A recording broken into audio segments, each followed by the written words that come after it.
Hoe voel jy nou na jou kleinkind wat oorlede is? Ek voel nie lekker. Sê vir my en jy het die kind self uit die rommel uitgehaal, nê? Ja. Is dit? Okay. Ja. Sê vir my, wat het jy gedink toe jy terugkom van die begrafnis af en jy sien die huis is in mekaar en Ek het amper dood. is dit baie sleg. Sê vir my en jou seun, hy is ook beseer. Hoe gaan dit met hom? Hy sê, Met jou seun, ja. ek weet nie wat sal ek maak.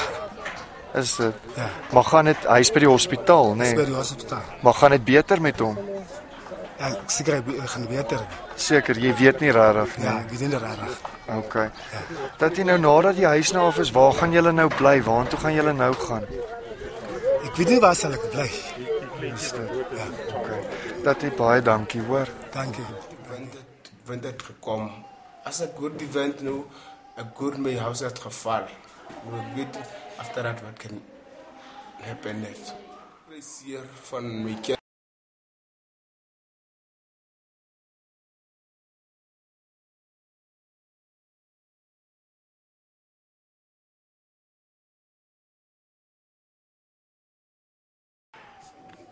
Bietjie makliker vir ons mense te doen.